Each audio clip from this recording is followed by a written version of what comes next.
I think our aim was to be a light in Durbanville, to bring people to the Lord and to shine out. And in the beginning years especially, we were known as the most friendly church because we were small in number. We absolutely loved anyone that came, and Aunt Annie was wonderful in bringing fresh vegetables. I've heard so many testimonies of people saying, you know, I came back to church because Aunt Annie came after the service and gave me some fresh fruit and said, you are so welcome here. And yes, I think we really did, we just loved everyone who came and made them feel very welcome. And I think that's, when you're a small church like that, it's perhaps easier to do because you all know each other, and anyone who comes in stands out and you welcome. Now somebody comes and you're not always sure whether they're a new person or not, but in those days we certainly knew that. And yeah, I think everyone went out from that. I know we had a very good reputation in the early days for loving people. Now I know that the church has, before the church got to its final place, there was a lot of traveling to different buildings. And perhaps you could tell us a little bit about the different buildings that the church was in. We were in the Jewish hall. We had church in the Jewish hall, in the town hall, and the scout hall. Scout hall. Library. The library hall. We had all different places all over in the town. We had services. And when the church eventually bought this particular property, what did the property look like? Was it all cleared, or were they? What was the property like? It was full of trees, and but one morning when we came there, the trees were all broken down, and we found the farmers to come and fetch wood. They came and cleared it away very quickly. So we got the plot for £1, and we got it cleared for nothing. So then I think it was Dooney and John, Dooney and my husband that cleared it further, and to start building. And Dooney built the church. My husband. Yes. He was a builder. A question that I'd like to ask and have each one of you answer if possible is, what would you like to see happening? We've been through 50 years, the church has got through 50 years, and we're looking towards the future, we're looking towards the next 50 years. What is on your heart for Durbanville Baptist Church for the next 50 years?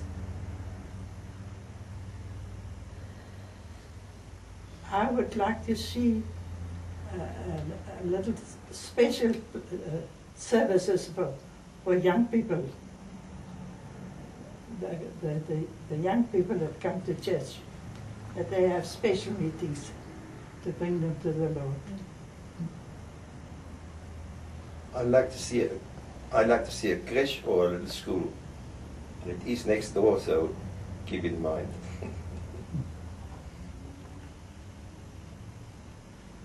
Evelyn, what is on your heart for the church for the years to come? That we may even have to move into a bigger church.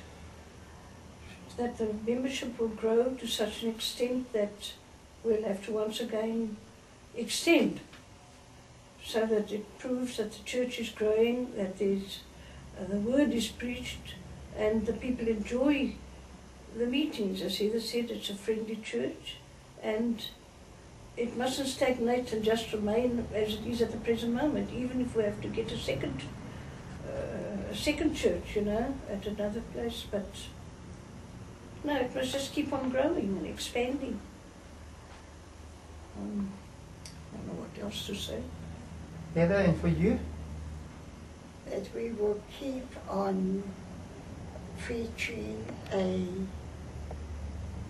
good Bible-based church. And I know the times change, but the Word of God is always relevant, and that we will stick to that, and that we will grow, and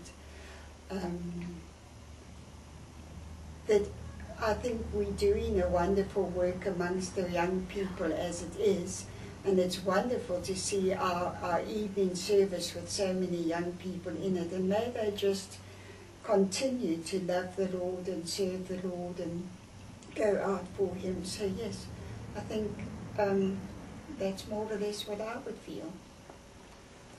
And maybe turn a Wendy house into an old age home. Turn the Wendy house into the old age home. Mrs. Ace, do you have anything that you would like to say to the church? This is going to be displayed on the board for the people to see when we have our 50th anniversary next year.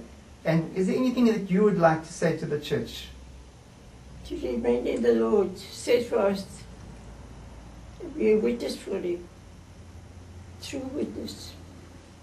Not only word and deed, but everything, actions as well. Any closing comments? And anything that you would like to say to the church today? Well, let's come. That what I appreciated in the olden days, we had somebody at the door, and we used to greet everybody, and she always knew who was new. She knew everybody in the church, and if there was a stranger, she welcomed them, which was very nice. Because that made the stranger a new coming to the church for the first time, that somebody greeted them. I think that is a very good thing to greet a stranger, to welcome them in the church, in the fellowship. Heather, you can have the final word. Can I have a final word? That God will give us a heart for our community, for the underprivileged, and that we really will be a church that cares for others, and that we show our love towards others.